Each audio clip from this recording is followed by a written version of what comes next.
All right. Welcome in Toilets to Titles. This is episode number 186. This evening we're partying, man. There's going to be people dropping in and dropping out, and I'm sure a lot of you in the fantasy football community are partying with us because Scott Fishbowl drafts started Monday. I believe there were some live drafts that started this weekend, maybe even prior to this weekend. So, in your Twitter timeline or your chat groups or whatever, you're seeing, I'm sure, some people who 15 rounds deep, and then I'm sure you got one or two friends who 1 round deep, and they're complaining about that one person who holding everybody up. And in the pick number 7 chat, so shout out to the pick number 7 chat. That's where I'm picking. One guy was like, "Man, we have two English fellas in his league, in his division, so the draft ends at 5 p.m." And I said, "You misspelled blokes, not fellas." So that laugh right there, my guy Justin at JustinFF_. Justin, how we doing this evening? I'm doing okay. It's been a rough couple of weeks, as you know, and I appreciate the time off, much needed time off, and I've been back to work here the last couple of days with the show, and we're getting back on our feet, and got some good news from the family coming today, but I'm not allowed to talk about it yet. But you and I will discuss it off air. I forgot to mention it before, but that could be anything. Things are looking up. Let's just say. Man, I know, like, over the years, I've grown to know, I think a decent bit of, like, I know, Gav Dog and Uncle Steve and Lori and your sister. And so Speaking of Uncle Steve, this is his trophy from the family home league, and Steve and I are the only two that actually listen to the experts that are on this network, and we were our co-champs from this last season because of how everything fell with DeMar Hamlin. So we had to share the championship, but it's okay. So we're the co-champs. So, right. But yeah, so I had that. I just picked it up a couple days ago, so I had to make sure I had it ready to share. Man, I love it. Shout out to Funkle Steve. But anyway, I'm interested, like, what kind of news is coming. So I'm excited to talk. But, I'm also excited to talk about what we got to talk about this evening. I know we're talking about SFB. We're going to talk about how our drafts are going, what our strategies might have been, briefly, because we've talked enough about what we thought our strategy would be, more so about how we maneuvered through the draft, because anything could happen. In my draft, I knew Travis Kelce would go top 5. Mm-hmm. I didn't know he'd go number 1. He went number 1. But before we get into that, we got some Frankenstank stuff to talk about as well. But Justin, I hate to put you on the spot.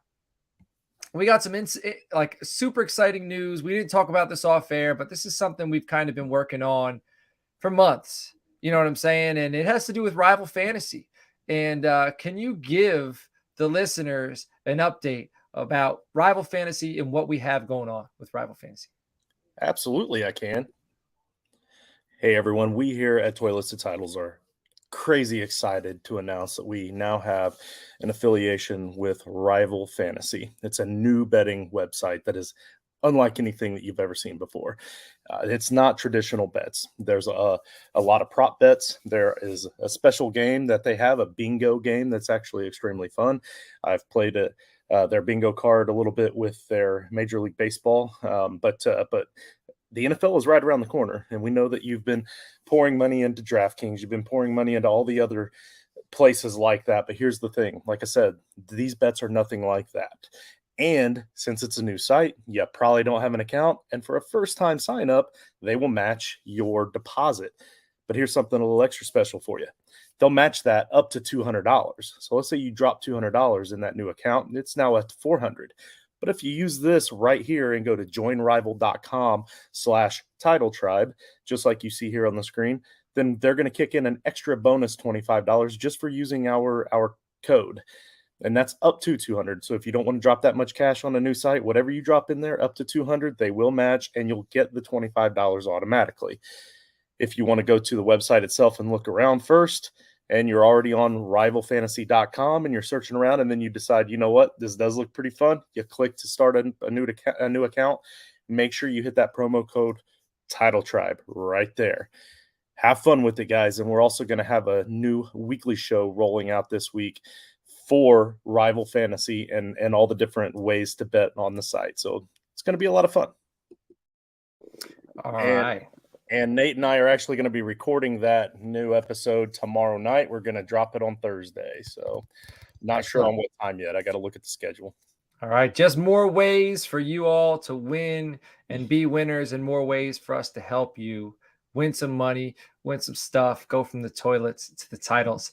All right. I want to talk about Frankenstank real quick. No, we got some guests waiting in the wing, but Frankenstank Listener League, we've been filling it and we've been building it. But the last 2 or 3 weeks, it's really been SFB 13 talk, Scott Fishbowl talk, and I wanted to dedicate the time to that. But all of you listening at home, Frankenstein is my baby. All right, we got 96 teams. We're going into year 4. We started with one 14-team division. Then we went to 3 12-team divisions in year 2. Then we went to 5 12-team divisions in year 3. And now we're up to 9 12-team divisions. So we're going to have 96 teams on there, if my math is correct. And this thing, I think we got 12 teams left to fill. There's playable cards. There's tons of payouts. It's vampire style, tons of bonuses for the scoring. The first 7 rounds each have their own quirks to how you have to draft in that round. There's a rock, paper, scissors tournament prior to the start of the draft, because the winner of the rock, paper, scissors tournament per division gets to decide the draft order for that division. And we have a gilded channel. That's where our Title Tribe chat is. So if you're a member of the Title Tribe, reach out to me on Twitter at Coach Sheps. Reach out to Justin at JustinFF_ or the show at Toilets to Titles, and we'll get you the link so you can join our chat. It's 24/7 access to all the members of T2T and over 160 people who are in there that are members of the Title Tribe that are communicating with us daily. And right now we're going heavy on SFB 13, but we also have a Frankenstank channel on there. And below that, we have individual channels for all of the divisions. And that's where we'll be handling all that stuff. So this thing is incredible. It's $25. I think it's worth it for the challenge. It's fun. There's also a lot of good people in there. And it's been a lot of fun, communicating with everybody and competing with everybody. So I suggest it to you. But I promised everyone in that chat that this evening we will be revealing the 15th card. So last year was the first year we used playable cards, okay? And if you're interested, you're like, what the hell is this? What's going on? I want to go back to episode 180. We talked about this more in depth. Or reach out to me and I'll tell you about all the cards. But here's the 15th playable card, okay? And I'm going to, let me see if I have some details before I pull it up there. Okay, so I have the image ready to rock, all right?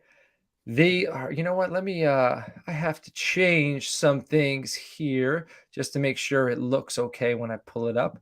All right, here we go. The 15th playable card is Jason Voorhees. All right, so everybody listening at home, let me tell you exactly what this card does if you draft it and if you play it. Okay, so Jason Voorhees. Hooking up is a no-no while Jason is around. All right, so playing this card blocks your opponent from playing any stack. So players from the same team for this week's matchup. So if your opponent has Justin's a Colts fan, he's got Anthony Richardson, he's got Michael Pittman, he's got Jonathan Taylor, he can only start one of those 3 that week. So this is the newest card.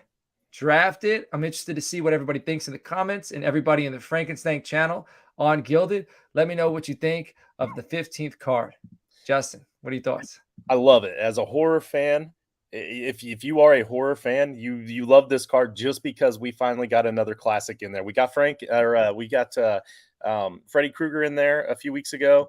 Now we've got Jason Voorhees. I had my idea for Mike Myers. I think we're going to try to put something together. These classics have to get in there. And when I say classics, I don't mean we have Dracula and we have the Mummy and we have all those. These are our classics from when we were kids, right? Yeah. So I've got another card that I'd like to show off here if you don't mind, John. I've got a Justin Jefferson rookie card from Panini.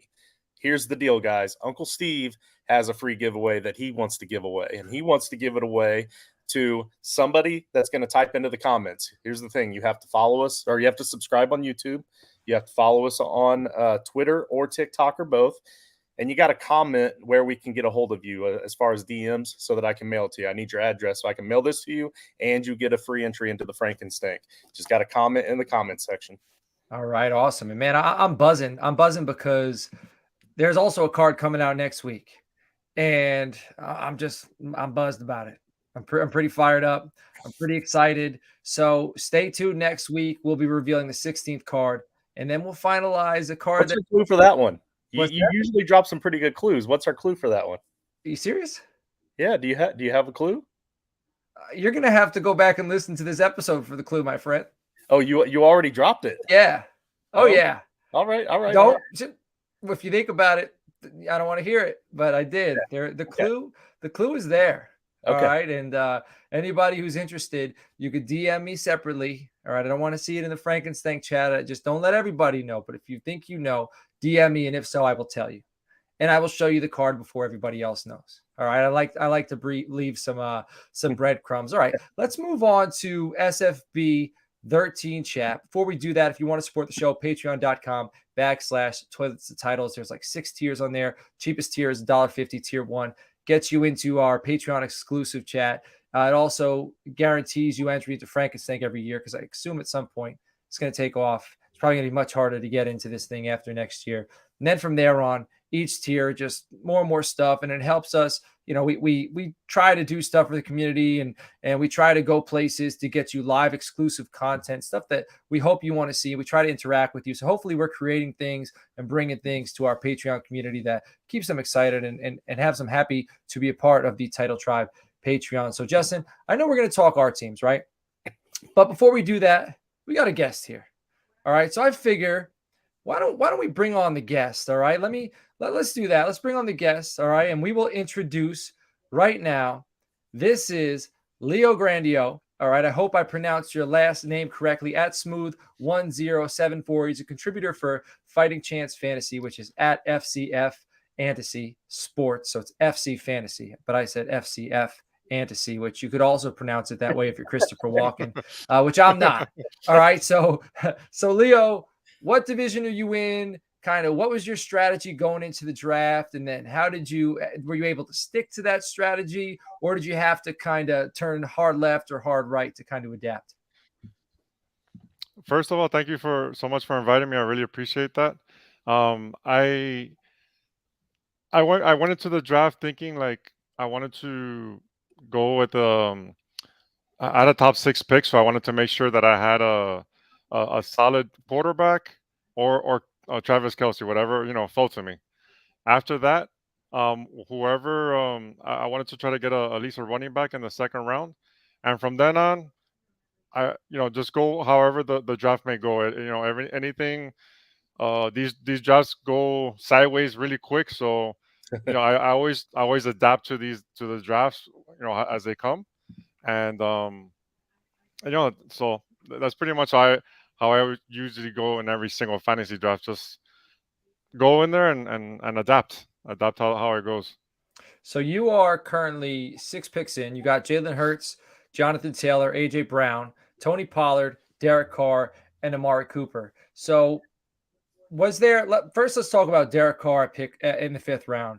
Were you kind of aiming at the 5th round for your second quarterback, or was there a run of guys you were hoping to get that you saw kind of like, oh, hey, I wanted Geno Smith, or I wanted Matthew Stafford or Aaron Rodgers, and you started to see those guys go and you felt you had to, so did you want them, or did you end up with them? More or less, I kind of ended up with him. Like, right, I really wanted Russell Wilson, and he went right before me, so that was like a heartbreak hotel right there.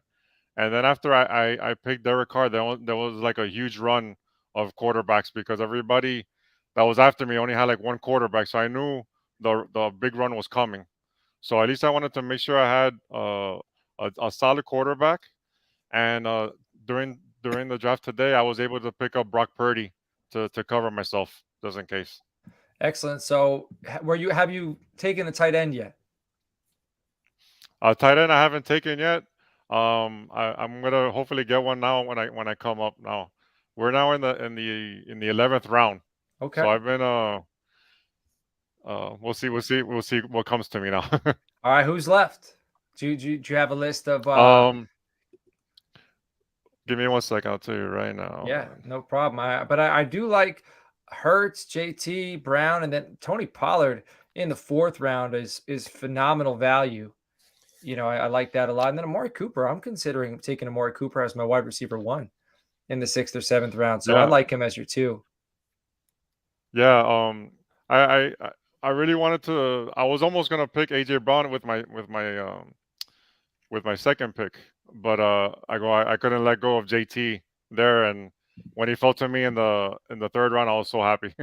Yeah. What's left now in tight end? It's I'm looking probably at hopefully Tyler Higbee. Okay. That's probably the guy I'm gonna aim for, because you know, even though he had a really strong finish last year, and Kincaid's there. You know, obviously you don't want to draft rookies early, but as a rookie, but either him, and then later on I have someone that I don't. He used to play for the Dolphins, but now he plays up northeast. Yeah. Zasicki, so I might aim for him later later in the draft, because O'Brien did really well when he was with the Patriots back. When he had 2 awesome tight ends when he used to coach for the New England back in the day with Gronk and Hernandez, and I think he can open up Jasecki's game again. Excellent. Justin, you got any questions? Yeah. So looking at your pick so far, you and I both took Tony Pollard. I took Tony Pollard in the 3rd because I'm at the beginning of that 3rd round, and I was worried he wouldn't make it back to me in the 4th. I see that you got him at the 406, and I feel like just like John said, that's a really good value there. I passed up on AJ Brown to take Tony Pollard. That's like he's my guy for this kind of a format. I was willing to pass up AJ Brown of all guys for Tony Pollard. So I really absolutely love that pick, and you were able to get both of them. So this looks like a pretty dynamite beginning for you. All right. I appreciate that. Thank you so much. Yeah, sometimes you never know. You roll the dice sometimes and hope the guys get back to you, and yeah, I had the option of picking Pollard or Stevenson, and I was like torn, but I like Pollard a little more. Being that he's a dual threat. And he's on a 1-year deal. And Mike McCarthy's coaching for his life, and he knows he needs his running back to carry the offense. So I think that's a solid selection. So my last question for you before we let you go. So you're in the Jersey Mike's division. Do you frequent Jersey Mike's? Do I eat at Jersey Mike's? Yes, definitely. All right, where are you located? I live in Miami. So there's Jersey Mike's in Miami? There's Jersey Mike's in Miami, yeah. There's actually a few of them. They started opening up more very interesting, more stores down there. So when I tried to, I will say maybe like about a year ago, I really love Philly cheesesteaks, and it's one of the best ones that they have out there for sure. Yeah, they've got a good Philly, especially that one with peppers on it. Jersey Mike's is everywhere? Oh yeah. So I'm in New York and I'm in Jersey. Like I work in Jersey, so I go to like Jersey Mike's is. I didn't know it was it's everywhere. Yeah. Oh yeah.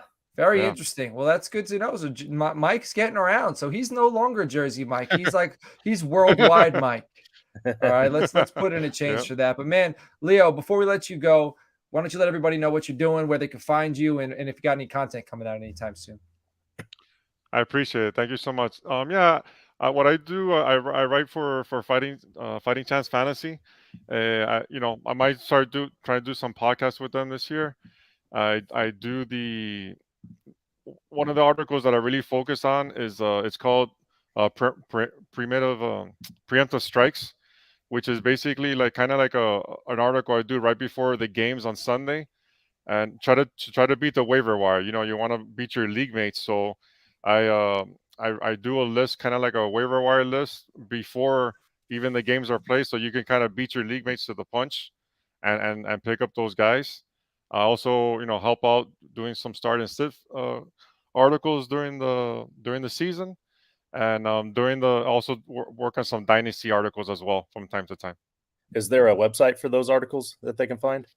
Yeah, it's on at fightingchancefantasy.com. Excellent, man. Well, it's been great.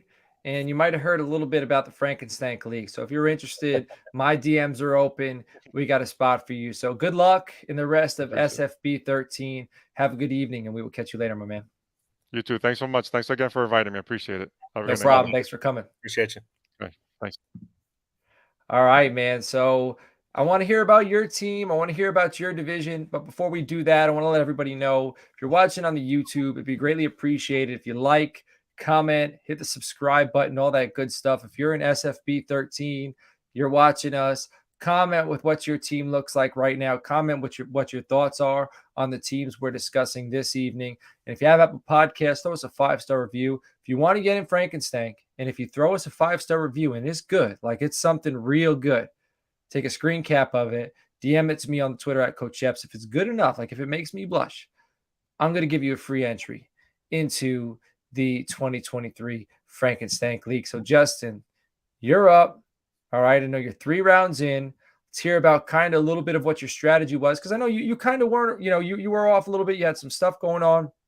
So we haven't heard too much about your strategy. So what was your thought process going into this draft? Kind of, how you might have swerved or if you stayed the course.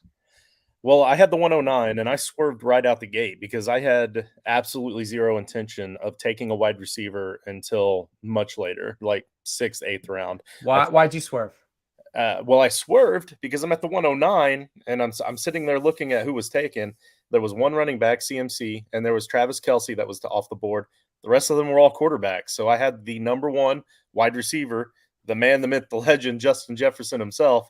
I'm a big fan of Justin Jefferson, by the way. So, like, just, being a fan of the guy and knowing that he's the wide receiver 1, and also the probably between him and Chase, the 2 safest bets to be top 3 at the very least in fantasy on the season, as long as they stay healthy. So here's the good health and good fortune to Justin Jefferson.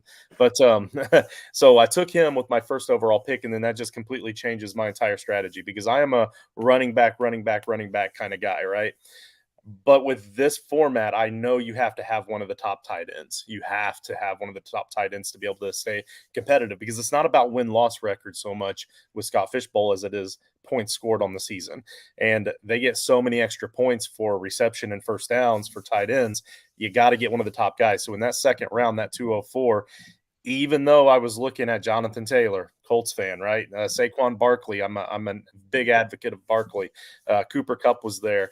There was a lot of options for me, and I didn't have my quarterback. I still went with Mark Andrews at the 204 because I stayed with my convictions of the format of the league, and I know that Mark Andrews is going to be solid. I don't care about the other wide receivers that are there. That I think that if anything, that only helps open it up a little bit more for Andrews. He might lose a little bit of targets, but the targets he does get are going to be more efficient. So I do like Mark Andrews there. And then in the third round, being a running back guy, just like we talked about before when Leo was on, I passed up on CeeDee Lamb. I passed up on Amon-Ra. Stephon Diggs was even still there at the 304. A.J. Brown. I kind of regretted it when I took Tony Pollard, but I know that in the end, it's going to be worth it because after that, there was a big run on running backs.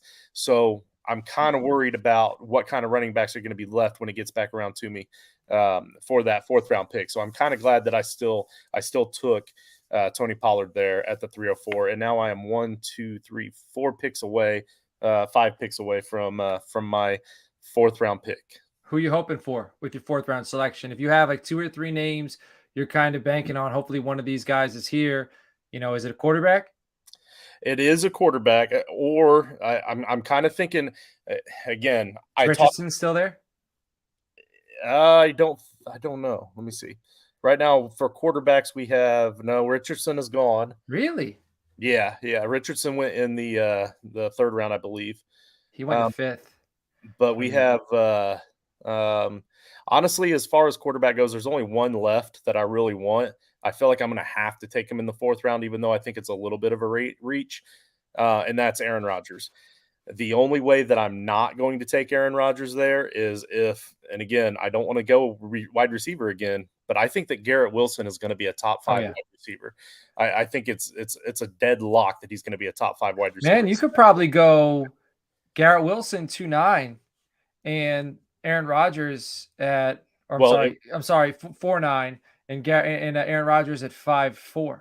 That's the dream right there. Like that's what I want to do. I'm going to take Garrett if he's there and then hope that Rodgers falls, but if I have to sacrifice one in that situation, I think it's going to be Rodgers because I can pick up more quarterbacks later. Is Goff gone?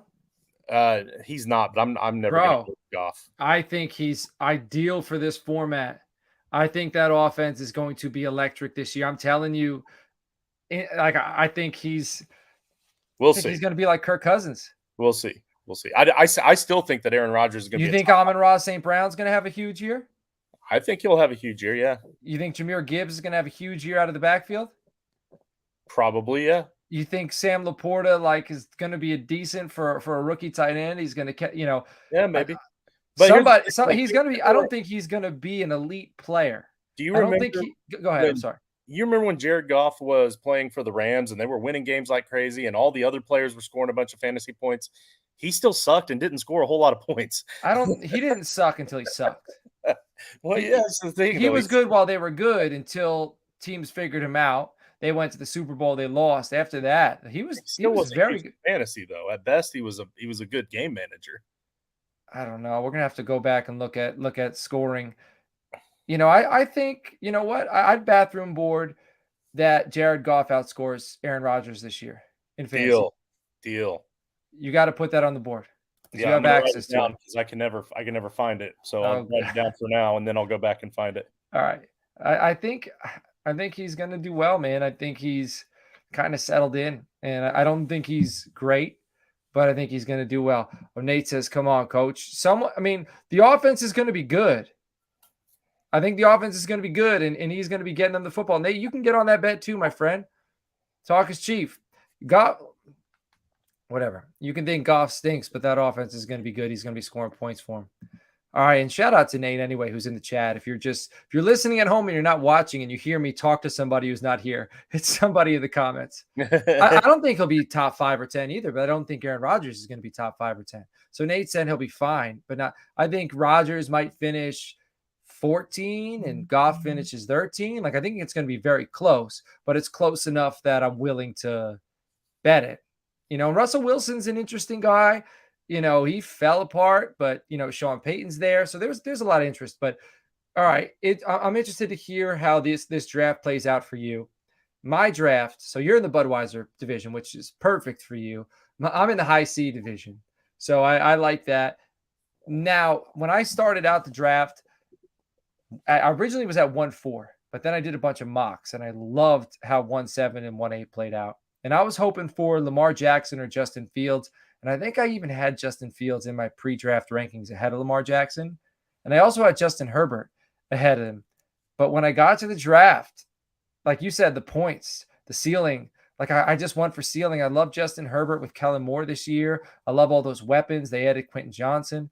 But if Lamar Jackson, with the carries and the rushing first downs and the touchdowns, that upside just sparkled, and I'm willing to risk it. I think he's more, he's probably not as risky as Justin Fields, but he's much more risky, I think, than a Justin Herbert. But I'm willing to risk it. Then I was planning on going tight end. Bijan Robinson was there, and I was like, that's another thing that sparkled in my eye. The upside there is phenomenal. Took him. I think this year is a year to draft running backs with high volume. And I think you took Pollard, who's high volume. I took Bijan, and then I took Jonathan Taylor. So at that point, by the 4th, I'm like, all right, maybe I'll take a quarterback. I know I was interested in Anthony Richardson. I was also interested. Tony Pollard was still there. So I was looking at Tony Pollard, Anthony Richardson, and Geno Smith, and TJ Hawkinson for my 4th pick. I picked 3-6. All 4 of those guys went before I was up at 4-7. Hawkinson went the first. Then Geno went. Then Pollard. And Pollard and Richardson went the 2 picks before me. So Pollard was there. For sure I was taking him. So it wiped out all 4 of my options. So the 4th pick I made was the toughest pick I made all evening. I didn't know what to do. I was contemplating, do I want to take George Kittle? Do I want to take a quarterback here? Do I want to take my first wide receiver? And then I was like, you know what? I'm already dominant at running back. Why don't I get a little more dominant? I went for a high, I don't think he has the explosion potential of a Bijan and a Jonathan Taylor, but he's going to get the carries. I think this is my high floor flex play. My high floor flex play is Najee Harris on a weekly basis. I'm feeling pretty comfortable. So that's my build through 4 rounds. So you should feel pretty comfortable. And if my draft is anything to compare it to, in my draft, Lamar went 104. So you got him later than that. And let's see, Bijan went 201. You got him later than that. Jonathan Taylor went 206. You got him later than that. And then Najee went 301. You got him later than that. So it sounds to me like you're getting pretty good value on all your players as well. And wide receivers went crazy. Like they went bananas. We like AJ Brown, Stephon Diggs, CeeDee Lamb, Tyreek Hill, Devontae Adams, Amon-Ra, Jalen Waddle. Like they all went before my 3rd round pick. So these people in the high C division are totally feeling the wide receiver position. But I see we have another guest. So let's bring on our next guest. And this is Dr. Jesse Morse at Dr. Jesse Morse on the Twitter. He does injury content at the Fantasy DRS. Jesse, how we doing this evening? We're doing great. How are you guys? Great, man. Excited about SFB 13. We got some other stuff going on at the T2T network. And man, I see why you're doing great. We're only 4 rounds in. Well, Justin's 3 rounds in. So we've been doing a lot of waiting. But man, when Justin last checked with you, you were 14 rounds in. So when did you start your draft? So we had the live draft on Saturday in Orlando. Oh, okay. So you got to bump into George. Yeah. So I drove. I live in Miami. I drove up at like 9:30 on Saturday morning. It started around 1-ish, 1:30 maybe, and then I drove back at like 5. I got home at like 9:30. That same day. Yep. So man, so you're in the Pizza Planet division. So you didn't actually stop at Pizza Planet at Hollywood Studios. I didn't have a chance to. I had to be. I was supposed to be at the Marlins Stadium on Sunday morning, so I was like, it's too risky to leave super early. Yeah, man. Well, you said you were supposed to be there. Were you actually there? Did you get there? No, they ended up not needing us, so they canceled it.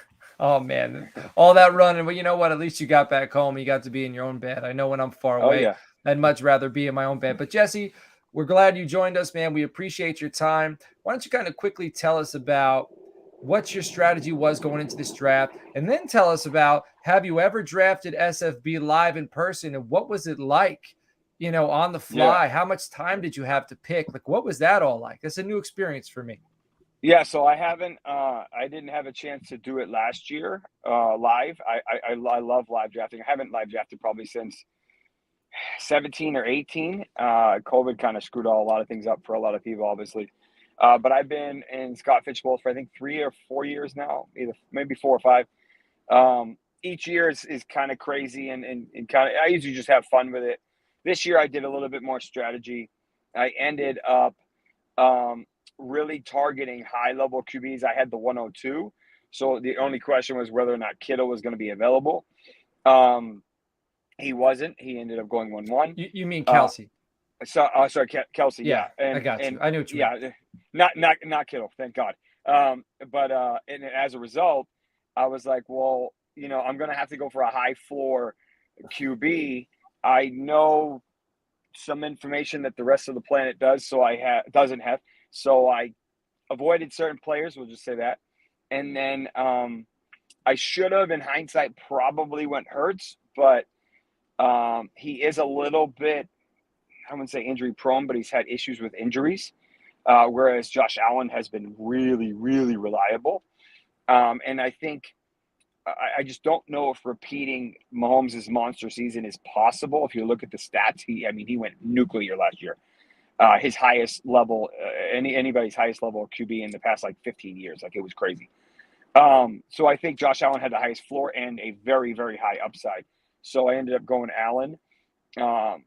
Obviously, I missed out on some of the other top backs because I had to wait all the way back around.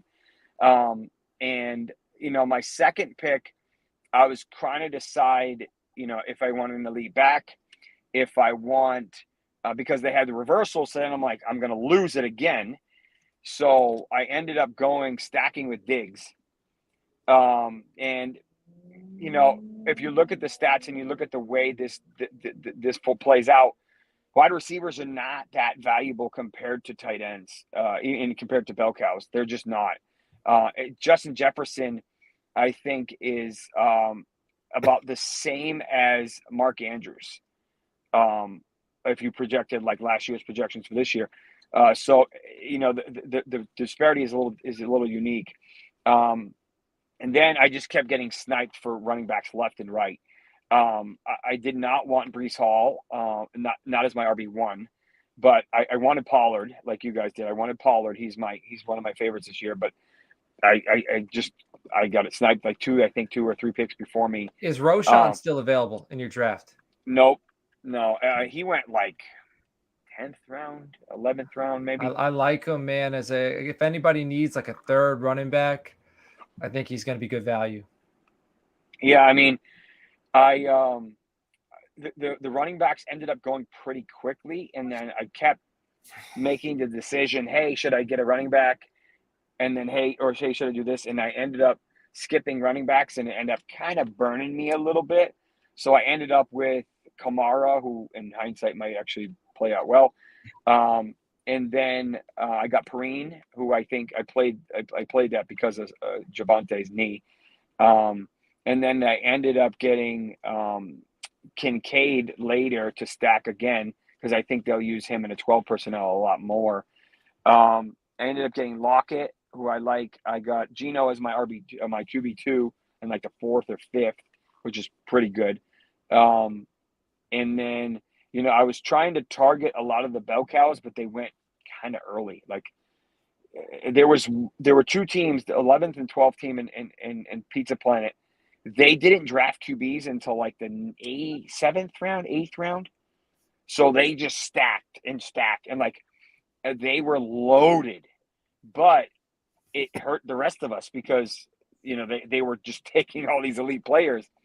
And they ended up getting like, I think, Jordan Love and Stafford. And then like one team went for the two rookies, Stroud and Young. So a little bit risky, but yeah. But they're stacked. I mean, they're legit like an 18 league. Like it looks silly. Really? Yeah. That's bold. I have a question for you, Jesse. So you came on the show last year to talk injuries with us on TGIF. You are an injury guy. You're a doctor of sports injuries. So I was going to ask you how refreshing it is to be able to come on a podcast and just talk SFB and not have to come on to talk about injuries and do like work. But then I saw that you took Breece Hall in the 3rd round. It seems like that's a high investment for a guy coming off of such an injury. So now I got to ask the doctor, how confident are you to use a 3rd round pick on Breece Hall there? Yeah. So again, I did it. My draft guide comes out on Saturday, and I went super nuclear into deep dive into the actual. I just went really deep into the ACL surgeries, ACL injuries, into the full deep dive into Liz Franks, into Achilles, and each one have its own section. And when I did the ACLs, there's been 29 players. Jamal Charles did it twice since 2011. Only 2 players have actually improved on their pre-injury diagnosis, pre-injury PPR points per game in year 1. And that was Jamal Charles in 2011, Adrian Peterson, 2011. So, like, it's just not super common. Saquon probably would have did it, but unfortunately, he had that ankle, and it ended up costing him. So, with that being said, when you look at the data, and you look at the analytics, and you look at how nasty Breece was in college, he's pretty comparable to Saquon. He was better than Jamal. So he fits that unique kind of high level running back. And I think there's a chance he might not see too big of a dip. I think it really comes down to, do they get another bell cow in like a Dalvin or a Fournette or somebody? Or do they give him a decent amount of work? If he can get 300 touches with how efficient he is, his YPRR was the 2nd best for running backs behind Derrick Henry. He was the second highest elusive rating behind Javonte, which is weird because they both tore their ACL. And I mean, you just look at his deep advanced metrics, and he's nasty. Like he's just an elite player. So it'll be interesting to see how much they hold him back, and how much, like we saw last year. Godwin coming back from an ACL tore his hammy in week 1 or 2 and derailed him for a little bit. We saw J.K. Dobbins come back. He had issues with his knee because he had scar tissue in it. So it's hard for a running back, or even for a high-level wide receiver, to come back from ACL and like pretend like nothing happened. Gallup looked awful. He just looked lost. Are you or are you not willing to draft Kyler Murray at his ADP? No, so I think that's a little bit of a different story. When you break down the percentage of points scored by the running QBs, he's like 30 or 40%. Like, I don't think he's going to be confident enough to run that. The offensive line is awful. They have no reason to win a game. They really don't. I mean, money, obviously, but besides that, I'm not confident that he's going to see the ball early. And then even then, like the majority of his talent is from running, and I don't think he's going to be confident in running a whole lot. And you're getting a discount, but it's not like he's QB 35 or some crazy number. A Dynasty, different story. I think he's a smash buy. I think it's a no-brainer. Burrow was fine because he's not much of a runner, right? And he's just kind of a stay in the pocket. He still gets sacked a ton. Kyler is a runner. So that knee scares me, and he did it running. I was watching the play because I'm a Patriots fan, and it was just kind of unfortunate. But with him, I just think maybe he's a late round smash, but he's not your QB1. Maybe your QB3, and you slide him into QB2 when he's ready. But best case scenario, is it possible he has a crazy setback and misses the year? Would surprise me. Probably not realistic, but it wouldn't surprise me. Man. All right, Jesse. Well, we appreciate you, man. That was excellent hearing you break down all these selections. Why don't you let everybody know where they can find you and what kind of content you got going out there? Especially that draft content. Sure. So at Dr. Jesse Morse on Twitter. That's predominantly where I'm at. I'm out on Threads. We'll see if that ever comes to fruition. But we do predominantly TikTok and YouTube videos, same handles. We do a ton of content whenever season starts. I'm not doing a whole lot right now. Injury content. I have a huge draft guide that's super data analytical, but also injury related. Why this guy might struggle, why this guy's going to do well, looking at, YPRRs and expected points and route run, points and all types of crazy stats, but then adding an injury layer to it. I also deep dive into all the rookies, their injuries, and how likely they are to succeed or not succeed based on historical data that's also trended in there. The draft guide will be available on Saturday, the 15th, and it's partnered with Sleeper. So you can either get it on our website, thefantasydoctors.com, or you can get it indirectly through Sleeper. Appreciate it, man. Well, good luck this season in SFB 13. Hopefully we'll be hearing from you soon. Maybe we can link up as we get closer to the year. Sounds good. Thank you for having me. Thank you very much. And man, Morse is an absolute awesome person to follow on Twitter as well. He compares different injuries with different players from the past, and he'll post them on Twitter all the time. So very interesting. We'll have to get him again because I feel like there's a lot of untapped potential. Like we were, you said, he's probably grateful that he's not diving into the injuries, but he's got so much insight. I'd love to pick his brain about the injuries before we get right before the season, or maybe right when my redraft drafts are starting to come up. So I'll have you link up with him again because that would be absolutely incredible. Before we cut this thing, are you up yet? No, I am not. I just looked at it too. So I was really hoping to be able to pick while we were on here, but we've been stuck on the 405 since that sounds like something that you would hear out of somebody that lives in Los Angeles, but we've been stuck in the 405 for a couple hours now. So excellent. Well, good luck. We'll keep everybody posted with how we do. If you follow us on Twitter, follow Justin at JustinFF_. Follow me at Coach Sheps. Get into the Frankenstank Listener League. Reach out to me. It's $25. A free entry will be given away to anybody who tried to get an SFB 13 and didn't. If you try to get an SFB 13, like you went to the page, you applied, didn't get in, I will give you a free entry because I know it's probably hard to listen to all the SFB talk when you're not in there. And I'm going to soothe you by getting you into Frankenstank because it's a lot of fun. So everybody, we appreciate you. We'll catch you all later on. Take care.